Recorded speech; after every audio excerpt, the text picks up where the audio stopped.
जय हिंद।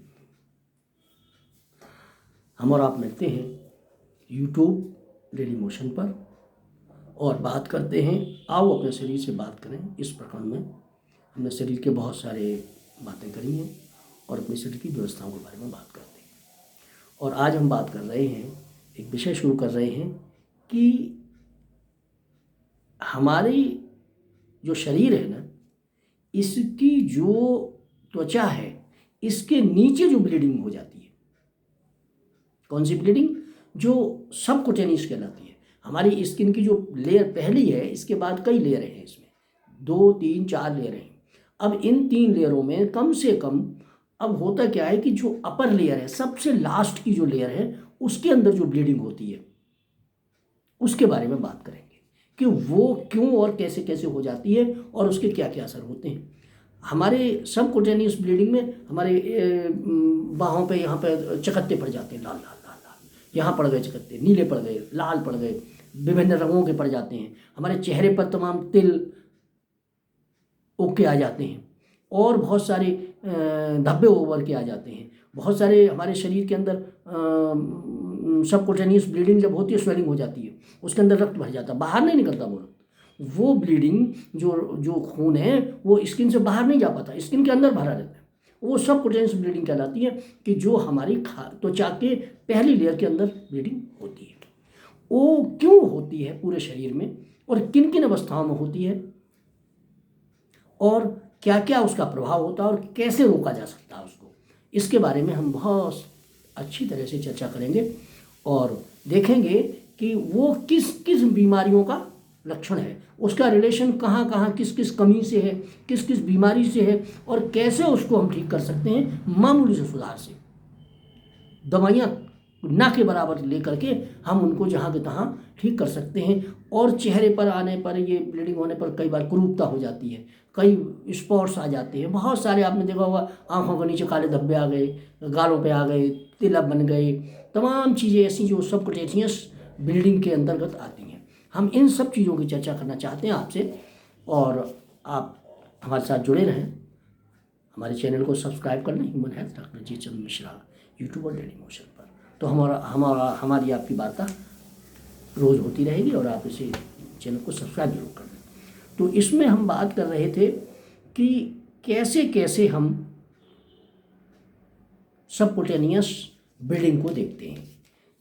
त्वचा के जो ऊपरी भाग में ब्लीडिंग है उसको देखते हैं और उसके कई कारण हैं।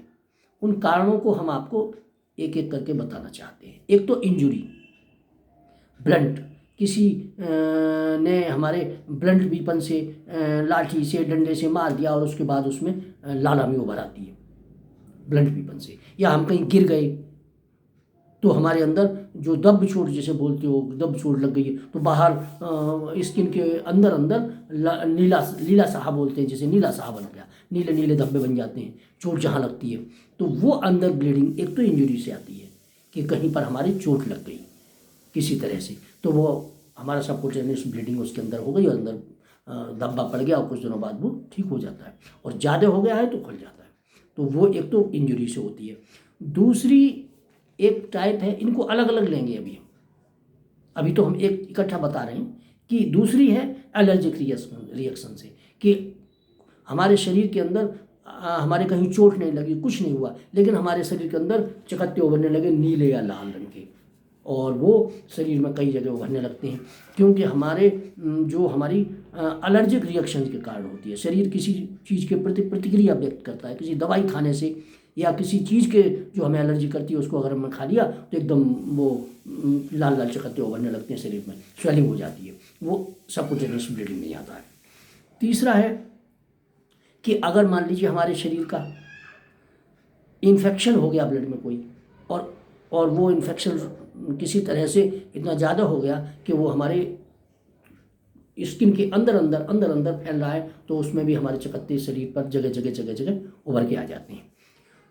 और चौथा है हमारा जो ऑटो इम्यून सिस्टम है, जो ऑटोमेटिक हमारा जो इम्यून सिस्टम है, इम्यूनिटी का सिस्टम है, उसके द्वारा भी ये चकत्ते बन जाते हैं। इन चकत्तों में भेद बताएंगे हम बाद में, सारी चीज़ें डिस्कस करते हैं। और बाई चांस कुछ बाई बर्थ हो जाते हैं कि बाई बर्थ जब जन्म होता है उस समय बच्चे के साथ चले आए वो, तो वो सबकुटेनियस ब्लीडिंग की वजह से वो वहाँ पर दाग धब्बे या कुछ ऐसे निशान बन जाते हैं। ब्रूसिस की वजह से हो जाते हैं। कभी कभी मेडिसिन जो खा रहे हो आप, दवाइयाँ जो खाते हैं, उसके साइड इफेक्ट के स्वरूप आ जाते हैं। तीसरा है केमोथेरेपी। अगर कहीं केमोथेरेपी करवाई गई है तो भी वो धब्बे आ जाते हैं। और अगर नॉर्मल प्रोसेस है, कहीं केमोथेरेपी नहीं कर नॉर्मल, तो एजिंग की वजह से आ जाते हैं। एजिंग जो है ना उसकी वजह से आ जाते हैं, तो वो धब्बे निकल के आ जाते हैं। और इनमें कई बार बहुत गंभीर गंभीर बीमारियां होती हैं जो ये बताती हैं, वो चकत्ते और धब्बे से तुरंत पहचान ली जाती हैं, अरे पता ही नहीं इसको तो ये बीमारी हो गई है, अरे इसको तो ये बीमारी हो गई है। तो वो मेनिंजाइटिस है, जैसे किसी को अगर है, ल्यूकेमिया अगर है तो स्किन में आ जाएंगी, सबकुटेनियस ब्लीडिंग हो जाएगी। और कहीं पर अगर स्ट्रेप थॉरेट है तो वहाँ भी आ जाती है। तो इस तरह से हमें कई चीज़ें ऐसी हैं जिनके कारण हमारी सबकुटेनियस ब्लीडिंग हो जाती है। सबकुटेनियस ब्लीडिंग जो है ना इतने कारणों से होती है। इन पर एक एक करके हम और आप चर्चा करते हैं और पता करते हैं कि ये धब्बे जो हैं दिखाई देते हैं, इससे हमारे शरीर के अंदर कहाँ पर क्या गड़बड़ है। केवल स्किन देख करके आप पता कर लेंगे कि आपने ये कमी कर दी है। तो हम आप इस विषय को लेकर आगे बढ़ते हैं कि हमारी सबकुटेनियस ब्लीडिंग जो है ना वो कैसे और कहाँ कब कब क्या होता है। और आप देखते रहिए ह्यूमन हेल्थ डॉक्टर जी चंद्र मिश्रा, और हम आपको स्पष्ट बताएंगे कि आपके शरीर की स्किन देख करके आप पता कर लेंगे कि कहाँ पर क्या घटना घट रही है हमारे शरीर के अंदर, और उस घटना को आप पहचान लेंगे अपनी सबकुटेनियस ब्लीडिंग से, और उसके हिसाब से आप फैसला लेकर के उसे आसानी से अपने डेली के रूटीन को परिवर्तन करके ही वो पार पा जाएंगे उससे। धन्यवाद। देखते रहिए ह्यूमन हेल्थ डॉक्टर जी चंद्र मिश्रा यूट्यूब और डेली मोशन पर हम और आप मिलते हैं। प्लीज़ इसे लाइक करें, सब्सक्राइब करें। धन्यवाद।